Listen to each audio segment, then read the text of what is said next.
23,400 பேருந்துகள் இயக்கப்படும் தமிழ்நாடு அரசு போக்குவரத்து கழகத்தில் தினமும் 2.4 கோடி பயணிகள் பயணம் செய்கின்றனர். அரசு பேருந்து ஒன்றை 1 கிலோமீட்டர் இயக்குவதற்கான செலவோ 35 ரூபாய். அதில் வரவு என்பது அதிகபட்சமாக 23 ரூபாய்.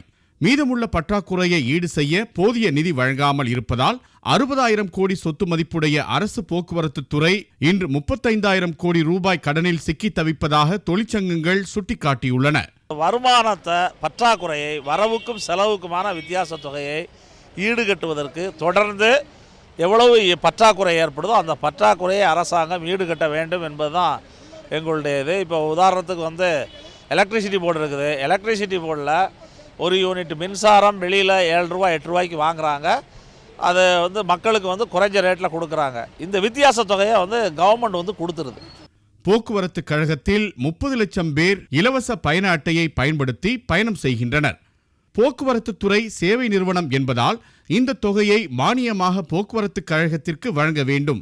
அடிக்கடி உயரும் டீசல் விலை, உதிரி பாகங்களின் விலை இவற்றினாலும் கடன் சுமை கூடுகிறது. போதிய நிதி இல்லாததால் பேருந்துகளை பராமரிக்க முடியாமல் தற்போது உள்ள 80% பேருந்துகள் பழைய பேருந்துகளாக இயங்க வேண்டிய நிலை ஏற்பட்டிருப்பதாகவும் தொழிற்சங்கங்கள் சுட்டிக்காட்டுகின்றன. ஒவ்வொரு பட்ஜெட்டின் போதும் போதிய நிதி ஒதுக்காமல் இந்த பற்றாக்குறையை ஈடு செய்ய தொழிலாளர் வைப்பு நிதி, காப்பீட்டுத் தொகை என போக்குவரத்து ஊழியர்களின் தொகை 5,200 கோடியை எடுத்து பயன்படுத்தியதோடு மட்டுமல்லாமல் மொத்தமுள்ள 319 பேருந்து பணிமனைகளில் 293 பணிமனைகளை அடமானம் வைத்து வங்கியில் கடன் பெற்றிருப்பதாகவும் கூறுகின்றனர் தொழிற்சங்க நிர்வாகிகள்.